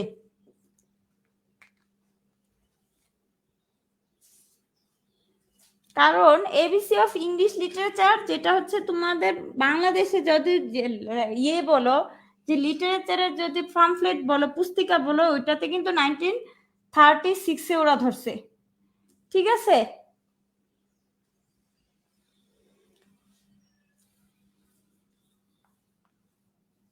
মডার্ন পিরিয়ড নিয়ে আর কনফিউশন থাকার কথা না। মডার্ন পিরিয়ড 1901 থেকে 1939, যদিও 36 অনেকে বলছে, এটা দিবে না, 1939। আর জর্জিয়ানে সবচেয়ে বেশি 1910 থেকে 1936-এই অ্যান্সার বেশি, মানে 90% সম্ভাবনা অ্যান্সার এটা হওয়ার, ঠিক আছে। আর এটা যদি থাকে, যদি এটা না থাকে তাহলে এটা দাগাবা, যদি এটা না থাকে, যদি এটা না থাকে তাহলে এটা দাগাবা। আর এটা হওয়ার আনসার বেশি, বললাম তো জর্জিয়ান 36 আনসার হওয়ার সম্ভাবনা বেশি। কনফিউশন প্রশ্ন ইনশাল্লাহ আশা করি পড়বে না। মডার্ন 39, জর্জিয়ান 36, এভাবে মনে রাখবা। Modern 39, Georgian 36।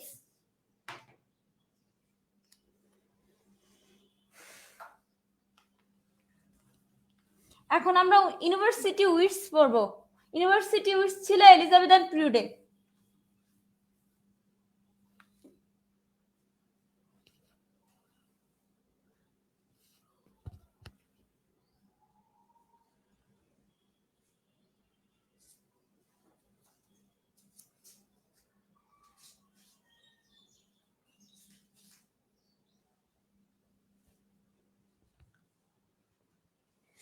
ইউনিভার্সিটি উইটস হচ্ছে তোমার 16 শতকের একদল নাট্যকার এবং পুস্তিকা লেখক, ইংরেজিতে যাকে বলে পামফ্লেটার্স। ঠিক আছে, পামফ্লেট অর্থ আমরা জানি যে পুস্তিকা। ঠিক আছে, সেই শব্দটা থেকে পামফ্লেটার আসছে, পুস্তিকা লেখক মানে 2-3 পাতার যিনি কোনো জিনিস নিয়ে লেখা লিখেন তাকে বলে পুস্তিকা লেখক। তাহলে ইউনিভার্সিটি উইচ ছিল 16 শতকের একদল নাট্যকার বা পুস্তিকা লেখক যারা কি ছিল, ক্যামব্রিজ বা অক্সফোর্ড ইউনিভার্সিটির মেধাবী ছাত্র ছিলেন। তারা ছিলেন 7 জন। ঠিক আছে, এখন আমরা লিখতেছি ইউনিভার্সিটি উইটস।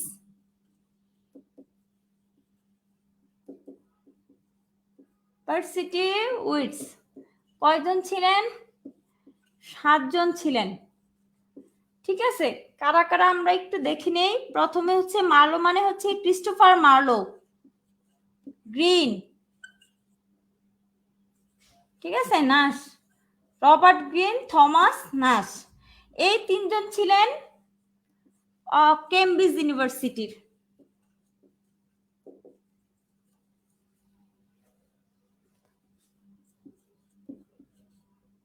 লিলি, জন লিলি, জর্জ পিলি, থমাস লস, ওনারা ছিলেন অক্সফোর্ড ইউনিভার্সিটির, অক্সফোর্ডের। ঠিক আছে, মার্লো, গ্রিন, নাশ ছিলেন ক্যামব্রিজ ইউনিভার্সিটির, আর লিলি, পিলি ল ছিলেন অক্সফোর্ড ইউনিভার্সিটির। আর থমাস কিট কোন ইউনিভার্সিটি ছিলেন না। থমাস কিট কোন ইউনিভার্সিটির ছিলেন না।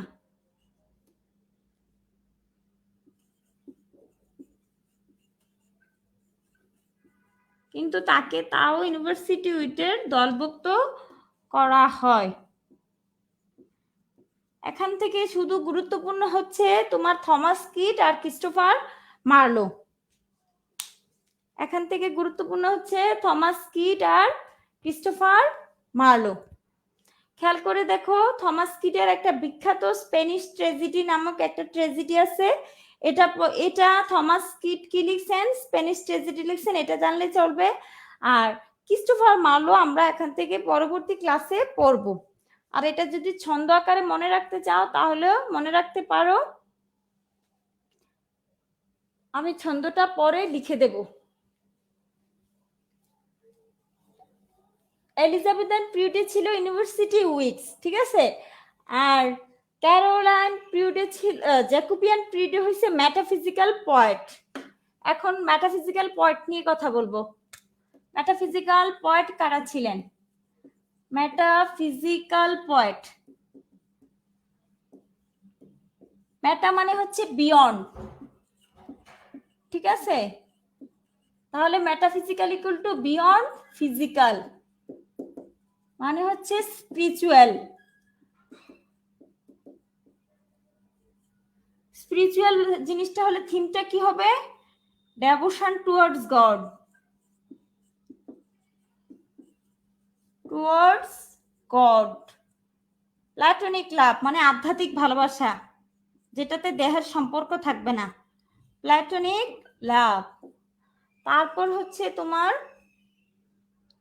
ডেথ,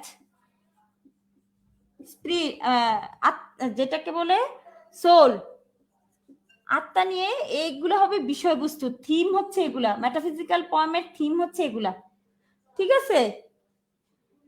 মেটাফিজিক্যাল পয়েমের থিম হচ্ছে বিয়ন্ড ফিজিক্যাল। এবার লেখকগুলোকে লিখে দেই।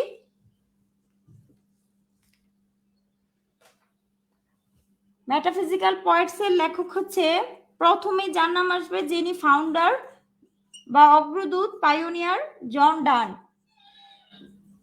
তারপর হচ্ছে Andrew Marvel, Andrew Marvel.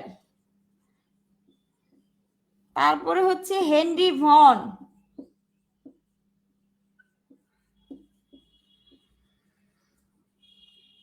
Henry von. ঠিক আছে, এদিকে আবার লিখি, ওইদিকে হয়তো নিচে লিখলে দেখা যাবে না। হেনরি ভন এইব্রাহাম, ঠিক আছে, বা আব্রাহাম আমরা যে বলি, কওলি। আর সবার শেষে হচ্ছে জর্জ হার্বার্ট। এরা হচ্ছে মেটাফিজিক্যাল পয়েট। জর্জ হার্বার্ট, এটা কোন যুগ, এটা কোন যুগের? মেটাফিজিক্যাল পয়েট হচ্ছে জ্যাকোবিয়ান যুগের। ইউনিভার্সিটি উইটস হচ্ছে এলিজাবেথান পিরিয়ডের। ক্লিয়ার করে নাও, ঠিক আছে? আমি আবার বলছি, ইউনিভার্সিটি উইট হচ্ছে এলিজাবেথান পিরিয়ডের, আর মেটাফিজিক্যাল পয়েট হচ্ছে জ্যাকোবিয়ান পিরিয়ডের।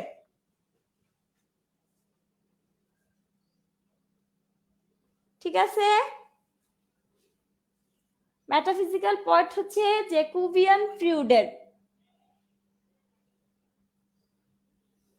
এবার আমরা লিখবো ক্যাভিলিয়ার পয়েট। ক্যাভিলিয়ার পয়েট হচ্ছে ক্যারোলাইন পিরিয়ডের। সি দিয়ে মনে রাখবা, ক্যারোলাইন ক্যাভিলিয়ার।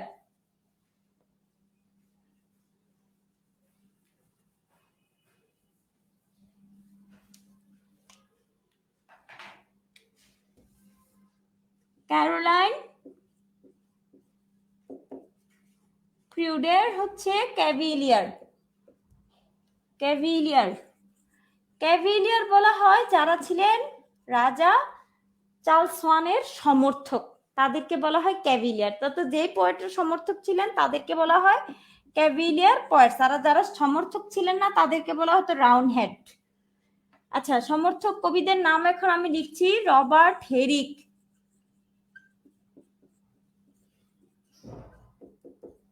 Richard Lovelace.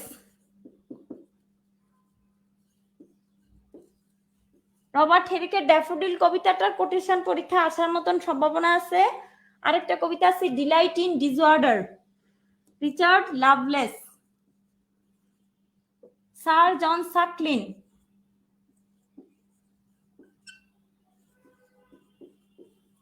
আর হচ্ছে থমাস ক্যারিও। ওনারা হচ্ছেন ক্যাভিলিয়ার পয়েট, থমাস ক্যারিও। ঠিক আছে, Robert Herrick, Richard Lovelace, sir John Suckling, Thomas ক্যারিও।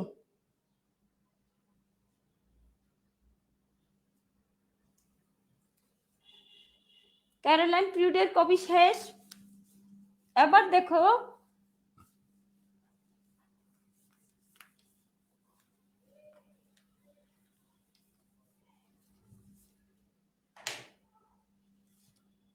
Pope Alexander Pope. লেখো mock heroic poet, mock heroic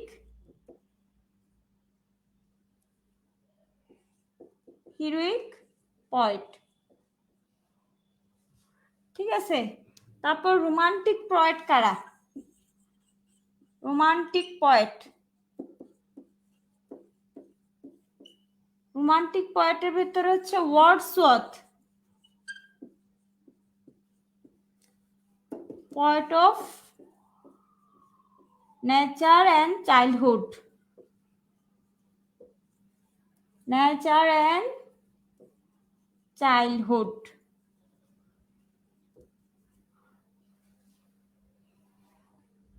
তারপর হচ্ছে জন কিটস,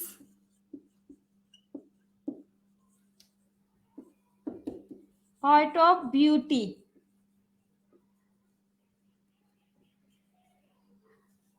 তারপর হচ্ছে Samuel Taylor Coleridge, supernatural poet. এগুলো একদম যারা নতুন তাদের জন্য, সুপার ন্যাচারাল পয়েট, ঠিক আছে। তারপর হচ্ছে শেলি, রেভলিউশনারি পয়েট বা যুগান্তকারী, রেভলিউশনারি পয়েট।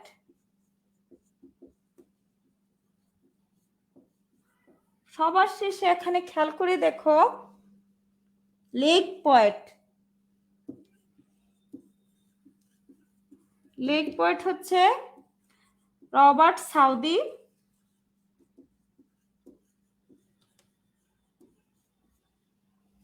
Robert Southey. আর এখানে হচ্ছে ওয়ার্ডসওয়ার্থ আর হচ্ছে কলরিজ। লেক পোয়েটটা ইম্পর্টেন্ট, কলরিজ, সাউদি, ওয়ার্ডসওয়ার্থ আর হচ্ছে কলরিজ, ওয়ার্ডসওয়ার্থ আর হচ্ছে কলরিজ। বুঝি নাই, কোনটা বুঝো নাই? সাকিব তুমি কোনটা বুঝো নাই সেটা বলো। আমরা এখন পড়া প্রায় শেষ, এখন পয়েন্টের যুগ অনুসারে পয়েন্টগুলোর কথা বলতেছি। এখন পয়েন্ট কি বুঝো নাই সেটা বলো। পয়েন্ট হচ্ছে আলেকজান্ডার পোপ হচ্ছে মক হিরোইক পয়েট, এখানে এগুলো সব রোমান্টিক পয়েট, ঠিক আছে। ওয়ার্ডসওয়ার্থ হচ্ছে poet of nature and childhood, John Keats হচ্ছে পয়েট অফ বিউটি, কলরিজ হচ্ছে সুপার ন্যাচারাল পয়েট, শেলি হচ্ছে রেভলিউশনারি পয়েট, লেক পয়েট হচ্ছে রবার্ট সাউদি, ওয়ার্ডসওয়ার্থ আর কলরিজ। লেক পয়েট বলার কারণ হচ্ছে তারা লেক ডিস্ট্রিক্টে জন্মগ্রহণ করছেন, কাম্বারল্যান্ড বা ওয়েস্টমোরল্যান্ড যেগুলোকে বলা হয় ইংল্যান্ডের লেক ডিস্ট্রিক্ট, সেখানে জন্মগ্রহণ করছেন, ঠিক আছে। সাকিব তুমি কি বোঝো না একটু কাইন্ডলি বলো, আমি তোমার কথার ব্যাখ্যা দিব।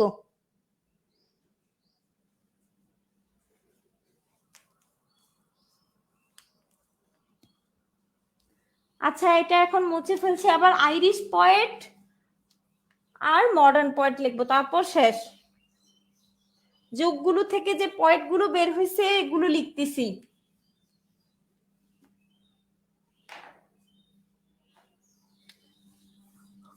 আইরিশ পয়েট ছিল কে? ডব্লিউ.বি. ইয়েটস। আর মডার্ন পয়েট অনেক, কিন্তু গুরুত্বপূর্ণ গুলোই লিখছি, ইলিয়ট আর হচ্ছে ফ্রস্ট, ঠিক আছে।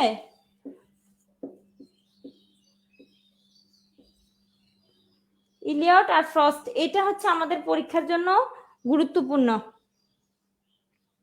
লেক পোয়েট কোন age ma'am? Lake poet romantic পিরিয়ডের, লেক পোয়েট হচ্ছে রোমান্টিক পিরিয়ডের। আর আইরিশ পোয়েটটা লিখছে কখন? মডার্ন পিরিয়ডে। আজকের ক্লাস পিরিয়ডের আলোচনা ছিল, কিন্তু পিরিয়ডের আলোচনা করলে 5টায় শেষ হয়ে যেত, এই জন্য আমি ইউনিভার্সিটি উইটস আর এগুলো আলোচনা করেছি। কারণ তোমাদের পরীক্ষার সামনে, যত তাড়াতাড়ি আমি সিলেবাস শেষ করতে পারি তোমাদের ততই উপকার হবে। তাহলে আজকে এতটুকু পর্যন্ত, আশা করি তোমরা বুঝেছো। কারো কোনো প্রশ্ন থাকলে করতে পারো। আর তোমাদের 2-1 দিনের ভেতরে একটা কুইক টেস্ট নেব, ক্লাসের ভেতরে নেব, কারণ যদি ক্লাসের ভিতর নেই তোমরা আনসার করতে পারবা। পরে আমি আনসারটি দেখে লটারি করে একজনকে আমি একটা ডাইজেস্ট দিয়ে দেব বলছি। আমার কাছে 2টা ডাইজেস্ট আছে ইউনিকের, ইনশাল্লাহ তোমাদেরকে শীঘ্রই এই ডাইজেস্টগুলো আমি দিয়ে দেব। আর যাদের কোনো বুঝতে সমস্যা অবশ্যই কমেন্টে জানাবা। আজকের পড়াতে যদি কোনো বুঝতে সমস্যা হয়, দরকার হলে আমাকে মেসেঞ্জারে নক দিও। আর যারা একদম নতুন তাদের একটু সময় লাগবে ধরতে, আর যারা পুরাতন ছিলে তারা মোটামুটি এই টপিকটা জানো, কিন্তু আমাদের যেহেতু সিলেবাস প্রথম থেকে শুরু করতে হবে তাই এই জন্য এটা বলছি। আমাদের পরবর্তী যে ক্লাস হবে সেগুলো একদম পুরো নতুন টপিক, সেটা আমরা আলোচনা করব উইলিয়াম শেক্সপিয়ারের আগের যে অংশটা, মানে প্রিপারেশন ফর দ্য রেনেসাঁস থেকে যেটা শুরু হয়েছে ততটুকু আমরা আলোচনা করব। কিভাবে শুরু করতে পারো, একদম নতুন, আস্তে আস্তেই শুরু করতে হবে। আমার শীটগুলো এবং ক্লাসগুলো আপাতত পড়ো, তাহলে আস্তে আস্তে 4-5টা ক্লাসের পর ধরতে পারবা ইনশাল্লাহ, আশা রাখি। প্রথম ক্লাসে তো তুমি নতুন হলে ধরতে পারবা না, এটাই স্বাভাবিক। এখানে অনেকে আছে সিনিয়র, তাদের এই 2টা ক্লাস হয়তো তারা না মানে বেশি প্রয়োজনীয় না, পরের ক্লাসগুলো তাদের জরুরি, কিন্তু সবার সাথে কম্বিনেশন করেই ক্লাসটা করেছি। ম্যামের ক্লাস রুটিনটা সাথে ক্লাস না করে প্লিজ। আচ্ছা ঠিক আছে, আমরা ক্লাসটা টাইমটা রিশাফেল করব, ঠিক আছে? নেক্সট ক্লাস কবে ইনশাল্লাহ জানিয়ে দেব। সবাই মিলে, টেনশন করার কিছু নেই, সবাই মিলে আমরা একসাথে পড়বো। নেক্সট ক্লাস জানিয়ে দেব, এত অস্থির হওয়ার কিছু নেই। যেহেতু আমার এই ক্লাসটা স্যারের ক্লাসের সাথে কোন টাইমে হলে আর ম্যাচ হবে না, তখন আমি জানাবো। তোমরা অস্থির হওয়ার কিছু নেই, ঠিক আছে? আর এখানে আমরা আস্তে আস্তে পড়বো, এত অস্থিরতা বা ক্লাস মিস হয়ে গেছে বা ক্লাস পাই নাই, নোটিফিকেশন পাই নাই, এমন কিছু না। যেহেতু ক্লাস শেষ হওয়ার পরে রেকর্ড থাকে, তোমরা ভিডিও দেখতে পারবা, ঠিক আছে? আজকের ক্লাস এতটুকুই শেষ। 42 জন উপস্থিত, 43 জনকে ধন্যবাদ। যদিও 63 জন উপস্থিত ছিল, অনেকের ধৈর্য নয়, চলে গেছে, কিছু বলার নাই, ঠিক আছে? তাহলে তোমরা ভালো থাকো। তোমরা বলে ফেলছি, যদিও আমি আপনি বলতে স্বাচ্ছন্দ্য বোধ করি। ইনশাল্লাহ আমরা পরের ক্লাসে প্রিপারেশন ফর দ্য রেনেসাঁসের যেই ইগুলো রয়েছে, যারা রয়েছে নিকো ম্যাকিয়াভেলি থেকে শুরু করে ক্রিস্টোফার মার্লো, তাদের ক্লাস করাবো। আর আজকে রাতে তোমাদের এই ক্লাসের লেকচার শিট প্লাস ভূগোলের আমার কিছু নোট ছিল, এই নোটগুলো ছবি পিকচার দিয়ে দেব। আশা করি তোমরা সেগুলো থেকে উপকৃত হবে। আজকের ক্লাসের উপস্থিতি থাকার জন্য সবাইকে অনেক ধন্যবাদ। সবাই ভালো থাকবে, ধন্যবাদ।